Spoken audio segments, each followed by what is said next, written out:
Creepy কলোনিতে শুনতে থাকুন অ্যামব্রোস বিয়ার্সের লেখা ওয়ান সামার নাইট।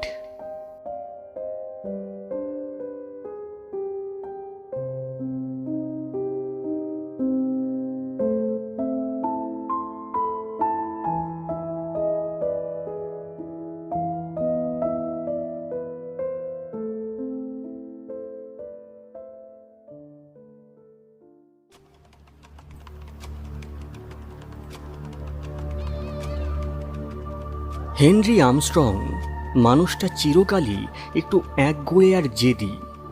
কোনো কিছু সহজে মেনে নেয়া তার ধাতে নেই।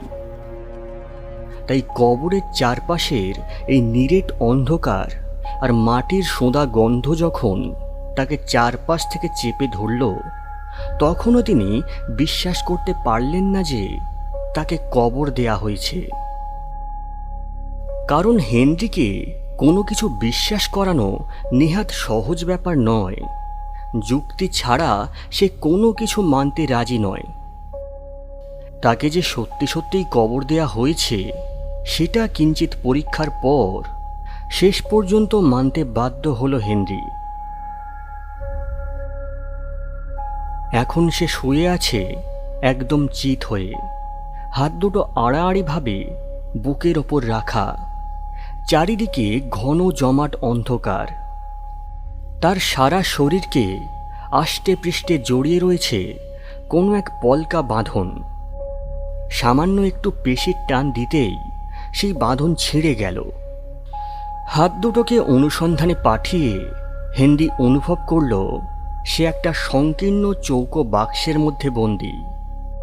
মাথা থেকে ইঞ্চি কয়েক ওপরেই হাতে ঠেকল শক্ত কাঠের দেয়াল। দীর্ঘশ্বাস ফেলল হেনরি। এই নিশ্ছিদ্র অন্ধকার আর কানের পর্দা ফাটানো স্তব্ধতা চিৎকার করে সাক্ষ্য দিচ্ছে যে হ্যাঁ, হেনরি আর্মস্ট্রং নামক এই ব্যক্তিটি এখন একটি কফিনের ভেতর শুয়ে আছে। কিন্তু সে কি মৃত? না, হেনরি যে এখনো মরেনি সে বিষয়ে কোনো সন্দেহ নেই। হ্যাঁ, সে ভীষণ অসুস্থ হয়ে পড়েছিল ঠিকই, কিন্তু মৃত্যু এখনো তাকে স্পর্শ করতে পারেনি। নিজের অবস্থাটা সে অত্যন্ত ঠান্ডা মাথায় ভেবে দেখল। ভাবল, না, চেঁচামেচি করে কোনো লাভ নেই। এই নিরেট কফিনের দেয়াল ভেদ করে কোনো শব্দ পৌঁছাবে না বাইরের পৃথিবীতে। সুতরাং এই অদ্ভুত দুর্ভাগ্যকে মেনে নিয়ে সে উদাসীনভাবে শুয়ে রইল। সারা শরীরে এক অদ্ভুত অবসাদ, ক্লান্তি আর হতাশায় হেনরির চোখ বুজে এলো। শান্তি, শুধু একটু মানসিক শান্তি তার প্রয়োজন। কিন্তু পরক্ষণেই চেতনার গভীরে একটা ধাক্কা খেল। না, ঘুমিয়ে পড়লে চলবে না। নিশ্চিন্ত হওয়া মানেই শেষ হয়ে যাওয়া। তাকে বাঁচতে হবে, তাকে বাঁচতে হবে। এইভাবে জ্যান্ত কবরে শুয়ে সে তিলে তিলে মরতে পারবে না। কিন্তু উপায় কি? ভগবান এ কি নাটক শুরু করেছে তার সাথে? হ্যাঁ, কেউ কি আসবে না তাকে বাঁচাতে? কেউ কি জানবে না যে এই মাটির নিচে একটা জীবন্ত হৃৎপিণ্ড এখনো স্পন্দিত হচ্ছে? না, কেউ আসবে না। তাকে কবর দেওয়ার পর কার এমন দায় পড়েছে যে কবর খুঁড়ে তা পরীক্ষা করবে? হেনরি চোখ বন্ধ করল। সে ভাবল, এটা হয়তো একটা ভয়াবহ দুঃস্বপ্ন। এখনই চোখ খুলবে আর দেখতে পাবে সে শুয়ে আছে নিজের ঘরের নরম বিছানায়, নিজের চেনা ঘরে। হেনরি হঠাৎ কেমন নিস্তেজ হয়ে পড়ল। নিজের এই অকাল এবং অস্বাভাবিক পরিণতি নিয়ে তার যেন খুব একটা আর হেলদোল নেই। সে কোনো মস্ত বড় দার্শনিক নয়, নিতান্তই একজন সাধারণ মানুষ। তবে এই মুহূর্তে এক রহস্যময় প্যাথোলজিক্যাল ইন্ডাফারেন্স বা রোগজড়িত নির্লিপ্ততা তাকে আচ্ছন্ন করে রেখেছে। যে স্নায়ুগুলো ভবিষ্যৎ নিয়ে দুশ্চিন্তা করে সেগুলো যেন অবশ হয়ে গেছে। তাই নিজের অন্ধকার ভবিষ্যৎ নিয়ে কোনো রকম উদ্বেগ ছাড়াই হেনরি আর্মস্ট্রং এক গভীর শান্তির ঘুমে ঘুমিয়ে পড়লেন। কবরের নিচে তখন এক অদ্ভুত নিস্তব্ধতা। কফিনের ভেতরে হেনরির সাথে যখন ভাগ্যবিধাতার এই নিষ্ঠুর নাটক চলছিল, ঠিক সেই মুহূর্তে কফিনের 7 ফুট ওপরের পৃথিবীতে শুরু হয়েছিল অন্য এক নাটকের মহড়া। রাতটা ছিল গুমোট, দম বন্ধ করা এক গ্রীষ্মের রাত। পশ্চিম দিগন্তের মেঘগুলো যেন কোনো অশুভ সংকেত দিচ্ছে। মাঝে মাঝে মেঘের বুক চিরে নিঃশব্দে ঝলসে উঠছে বিদ্যুতের উজ্জ্বল রেখা। ঝোড়ো হাওয়া আর ঝরা পাতার শব্দে সারা কবরখানায় জেগে উঠেছে কোনো এক অপার্থিব দীর্ঘশ্বাস। সেই ক্ষণস্থায়ী কাঁপা কাঁপা আলোয় যখনই কবরখানাটা আলোকিত হয়ে উঠেছে, তখনই সাদা পাথরের সারিবদ্ধ স্মৃতিস্তম্ভগুলোকে মনে হচ্ছিল যেন শয়ে শয়ে প্রেতাত্মা অন্ধকারে তাণ্ডব নৃত্য করছে। যেন কোনো পাথর চাপা দিয়ে অতৃপ্ত আত্মাদের বাইরে আসতে বাধা দেয়া হচ্ছে। বৃষ্টি আসতে আর খুব বেশি দেরি নেই।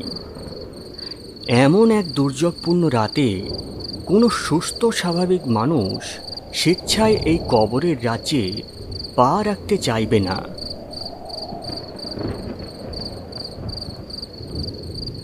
অথচ সেই আতঙ্কের ঢেউ উপেক্ষা করে 3টে ছায়ামূর্তি ঝুঁকে পড়েছে হেনরি আর্মস্ট্রংয়ের কবরের ওপর। এক মনে খুঁড়ে চলেছে কবরের আলগা মাটি।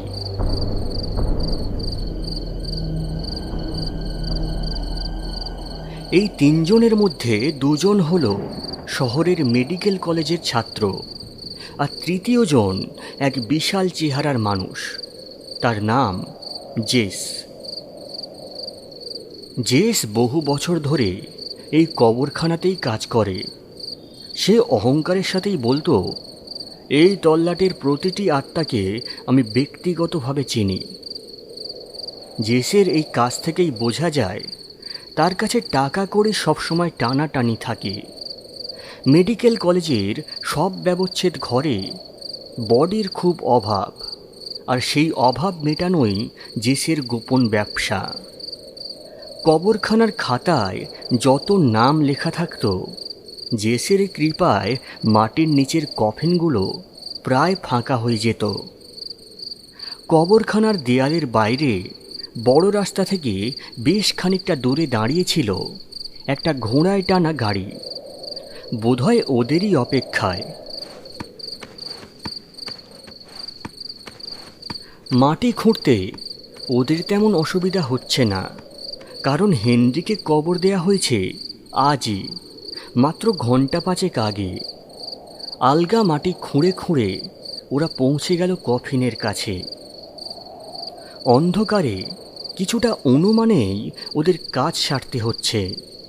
মাটি সরিয়ে 7 ফুট নিচ থেকে কফিনটা বাইরে বের করাটা একটু ঝক্কির কাজ ছিল, তবে জেসের অভিজ্ঞ হাতের কাছে সেটাও হার মানল। কফিনের ঢাকনাটা জেসের উপরি পাওনা, তাই সে খুব যত্ন করে স্ক্রুগুলো খুলে সরিয়ে রাখল। তারপর হাতুড়ি আর ছেনে নিয়ে সশব্দে আঘাত করল কফিনের ঢাকনার ওপর। কিছুক্ষণের মধ্যেই কফিনের ঢাকনা খুলে গেল। ওটাকে পাশে সরিয়ে ফেলতেই দেখা গেল ভেতরে শুয়ে আছে হেনরি আর্মস্ট্রং, পরনে কালো ট্রাউজার আর সাদা শার্ট। ঠিক সেই মুহূর্তেই আকাশের বুক চিরে ঝলসে উঠল বিদ্যুৎ। ঝোড়ো হাওয়ায় পলকে যেন আগুন লেগে গেল।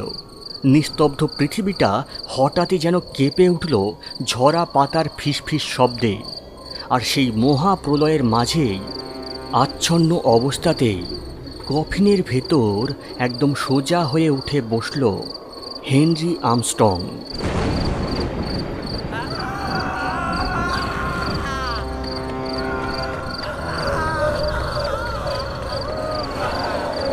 ভয়ে হৃৎপিণ্ড গলার কাছে চলে এলো ছাত্র দুটোর। এক বিকট আর্তচিৎকার করে ওরা দুজন অন্ধ উন্মাদের মতো ঊর্ধ্বশ্বাসে দৌড় দিল। তাদের সেই কর্কশ চিৎকার কবর থেকে কবরে প্রতিধ্বনিত হতে লাগলো। পেছনে কি ফেলে যাচ্ছে তা দেখার মতো মানসিক অবস্থা তাদের ছিল না। তবে এটা নিশ্চিত ছিল, পৃথিবীর কোনো শক্তি তাদের সেই অভিশপ্ত কবরের ধারে আর ফিরিয়ে আনতে পারবে না। কিন্তু জেস ছিল অন্য ধাতুতে গড়া। সে পালায়নি। সে সেখানেই স্থির অবিচল হয়ে দাঁড়িয়ে রইল।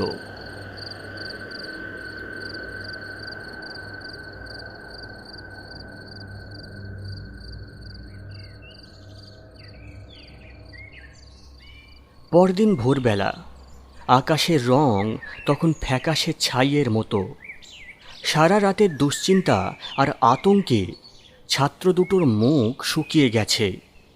সারা রাত দু চোখের পাতা এক করতে পারেনি তারা। মেডিকেল কলেজের বারান্দায় যখন তারা দেখা করল, তখনও তাদের রক্তে সেই রাতের ভয়ের শিহরণ বইছে। একজন সন্দেহ আর ভয় মেশানো গলায় বলল, তুই ঠিক দেখেছিলিস তো? মানে অন্ধকারে কিছু ভুল টুল দেখলাম না তো আবার? আরে কি বলছিস তুই? স্পষ্ট দেখেছি, কিন্তু এখন কি করবি? সত্যি কি করা যায় বলতো? কবরটা তো খোলা অবস্থায় পড়ে রইল। এখন যদি খবর হয় তাহলে তো আমাদের দুজনেরও খবর হবে নাকি? হ্যাঁ, এখন যদি কেউ পুলিশে খবর দিয়ে দেয়, তাহলে তো খুব ঝামেলা বেঁধে যাবে।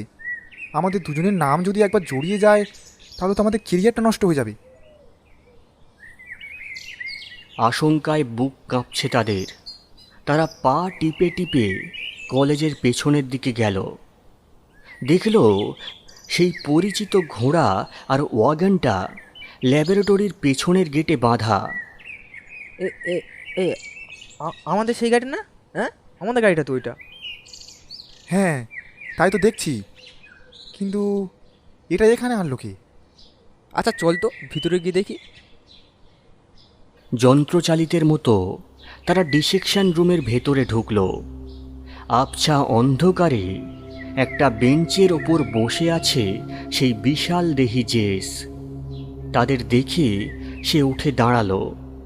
তার সাদা দাঁতগুলো অন্ধকারে ঝিকমিকিয়ে উঠল এক পৈশাচিক হাসিতে। খসখসে গলায় সে বলল,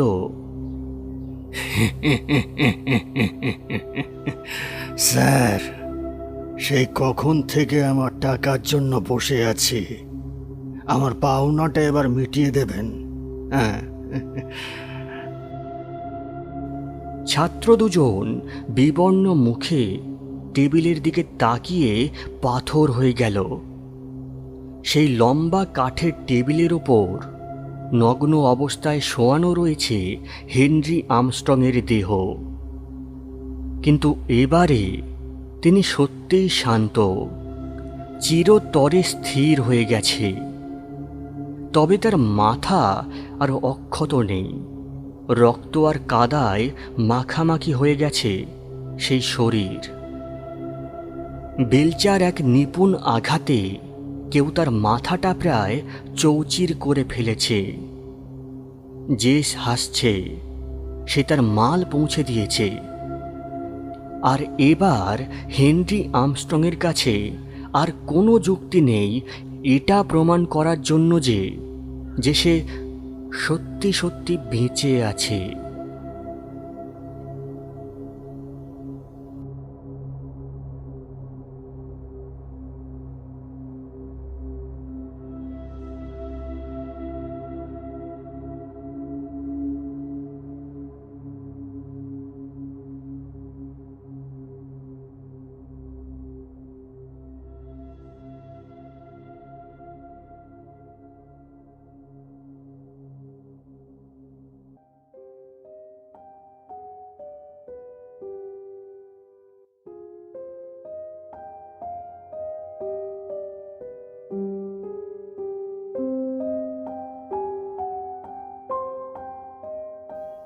ক্রিপি কলোনিতে এতক্ষণ শুনছিলেন অ্যামব্রোস বিয়ার্সের লেখা ওয়ান সামার নাইট।